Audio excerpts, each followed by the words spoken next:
Hari ini kita adalah memasuki hari Jumat, adalah hari yang terakhir di bulan suci Ramadan untuk tahun 1445 Hijriah.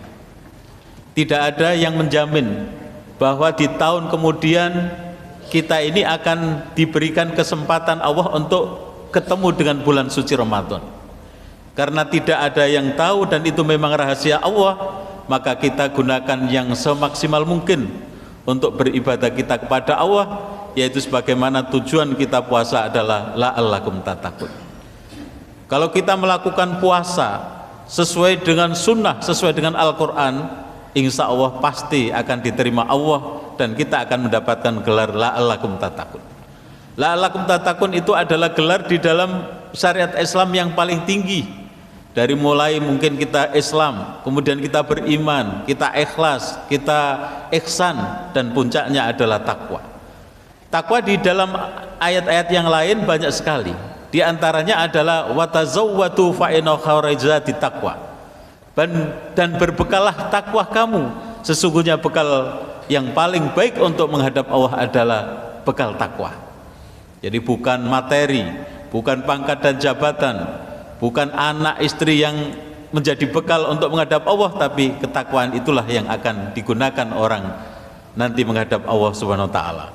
Di ayat yang lain pun Allah mengatakan dalam penggalan ayat, inna akramakum indallahi atqakum, sesungguhnya orang yang paling mulia adalah orang yang bertakwa.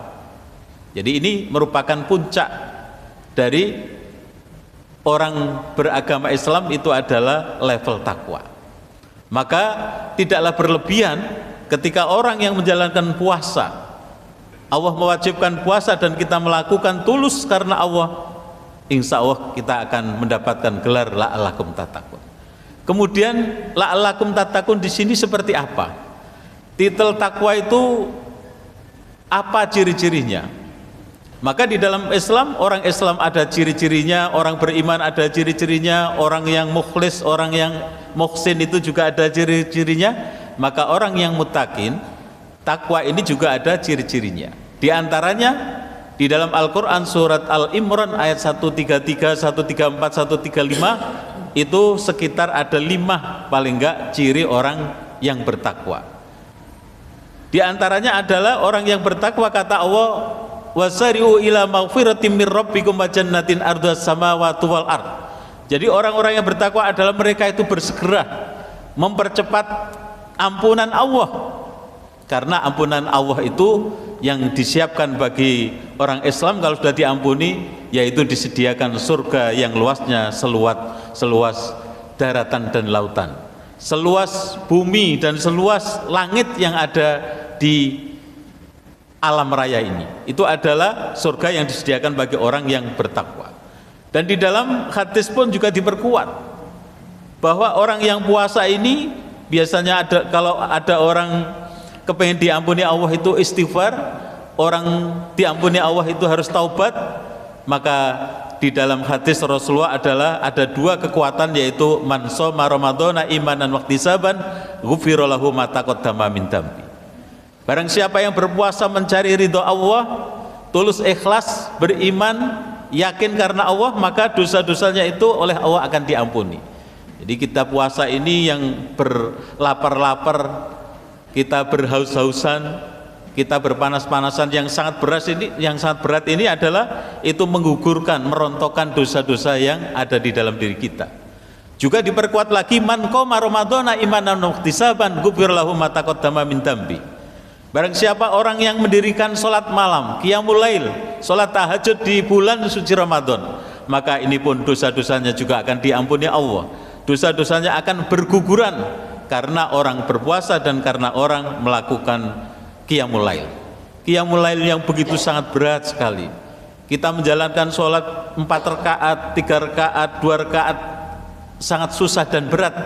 Akan tetapi qiyamul lail itu nilainya, jumlahnya adalah lebih banyak, tapi karena itu panggilan iman dan panggilan hati yang ada di dalam diri kita, kita dengan mudahnya dan dengan sangat ringannya untuk melakukan qiyamul lail, dan itu oleh Allah diganjar dengan nilai ibadah wajib. Di dalam bulan suci Ramadan, amalan-amalan ibadah sunnah itu dinilai wajib oleh Allah, pahalanya dilipatkan. Kemudian bagaimana dengan amalan ibadah wajib? Maka oleh Allah ini dilipat gandakan jauh lebih banyak dibandingkan di bulan-bulan yang lain. Maka ini kita harus bersegera, karena yang namanya manusia itu perbuatan salah, perbuatan khilaf, perbuatan dosa, maksiat, baik disengaja atau tidak, itu pasti orang akan mengalami. Maka dengan istighfar itulah akan membersihkan hati kita. Dengan istighfar itulah akan menghilangkan titik-titik noda yang ada di dalam diri kita. Yang pertama. Yang kedua adalah orang yang bertakwa, kata Allah, adalah alladzina yunfikuna fis sarra'i wad-dharra, yaitu orang yang berinfak, orang yang sedekah, orang yang zakat, baik ketika dia lapang maupun ketika sempit, baik itu tanggal muda maupun tanggal tua. Kalau orang itu infak sedekah hanya ketika tanggal muda tok, itu biasa. Tapi kalau ketika dia miskin, ketika dia kaya, ketika dia gajian atau tidak gajian, maka dia istiqomah terus infak dan sedekah. Maka inilah yang dikatakan oleh Allah adalah ciri orang yang bertakwa sangat berat sekali, yaitu istiqomah di dalam menjalankan ibadah, tidak peduli kondisinya ramai atau sepi, kondisinya yang memungkinkan atau tidak memungkinkan, orang tetap istiqomah selalu beribadah kepada Allah Subhanahu wa taala. Kemudian yang ketiga adalah wal kadhiminal ghaid, yaitu orang yang bisa menahan amarahnya. Terjadinya perpecahan antara keluarga, mungkin terjadinya perceraian suami istri, terjadinya peperangan antar negara, terjadinya ketidakharmonisan antar suku, ini adalah orang yang terlalu mengandalkan egoismenya, egonya diandalkan, emosinya diutamakan, sehingga kalau tidak bisa mengendalikan, maka terjadinya adalah sesuatu yang tidak diinginkan. Dalam istilah orang Jawa atau kita orang Indonesia itu adalah menang jadi arang, kalah jadi abu. Jadi tidak ada pahlawan dan tidak ada yang pendekar. Jadi menang tidak pahlawan, jadi arang. Kalah pun juga dia jadi abu, tidak ada pilihan. Maka adanya adalah kita menahan amarah, menahan emosi. Maka kalau puasa kita ini sudah sesuai dengan tujuan, maka kesabaran itu insya Allah akan ada pada diri kita. Kesabaran menahan emosi itu ada di dalam dada kita. Kita sudah terlatih itu ya. Terlatih bahwa makanan, minuman, mungkin buah-buahan yang ada di rumah kita itu halal, tapi karena ini kita puasa maka kita menahan. Panasnya matahari seperti apapun, cuaca, kondisi di lingkungan kita juga yang kurang memungkinkan, maka karena ketulusan dan niat kita puasa, maka itu bisa kita menahan. Termasuk kita menahan amarah. Di dalam hadis Rasulullah mengingatkan kepada kita, laisa sadidu bisur'ah fa innamas sadiduna la yamliku indal ghadab. Bukanlah orang yang kuat, orang yang hebat, kuat kelahinya, kuat tenjonya, kuat karatenya, tapi kata Rasulullah adalah orang yang kuat itu orang yang mampu mengendalikan diri dari emosi. Ini adalah termasuk ciri orang yang bertakwa. Kemudian yang keempat adalah wal afina aninnas, kata Allah. Orang yang mempunyai ciri takwa adalah orang yang memaafkan. Jadi minta maaf itu gampang, mudah, setiap orang bisa mengucapkan. Akan tetapi memaafkan ini jauh lebih sulit. Mungkin ada orang yang menghina kita, mengancam kita, mencelakai kita, dia minta maaf mudah.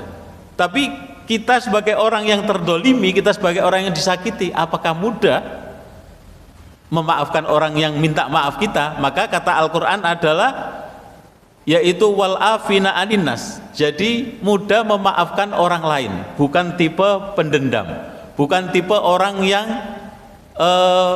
mengandalkan egonya atau emosi saja gitu ya. Tapi dia ketika ada orang yang minta maaf, kita pun memaafkan itu ya. Ini adalah bahasa Al-Quran seperti itu, dan ini termasuk orang-orang yang akan mendapatkan gelar dan ciri orang yang bertakwa. Kemudian yang terakhir kata Allah adalah Walladzina idza fa'alu fahisatan aw dzalamu anfusahum dzakaru fastaghfaru lidzunubihim. Jadi ketika orang itu melakukan kemaksiatan, ketika orang melakukan perbuatan keji, ketika orang itu melakukan kedzaliman, maka dia langsung istighfar kepada Allah. Jadi yang namanya minta maaf, yang namanya istighfar, yang namanya taubat itu tidak ditunggu-tunggu. Seminggu lagi, sebulan lagi, setahun lagi, tidak ditunggu-tunggu. Begitu orang melakukan kesalahan, maka langsung istighfar. Dan seperti kita mencontoh bagaimana doa yang dilakukan oleh Nabi Adam, doa yang dilakukan Nabi Yunus.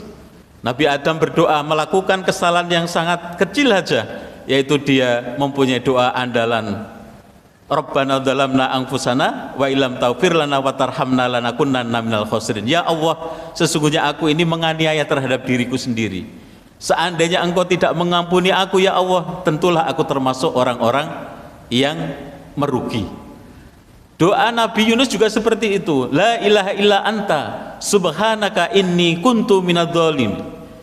Tidak ada Tuhan kecuali Engkau ya Allah. Ini adalah kata-kata kalimat tauhid. Maha suci Engkau ya Allah, dan aku adalah termasuk orang-orang yang dolim. Itu juga termasuk dalam diri kita.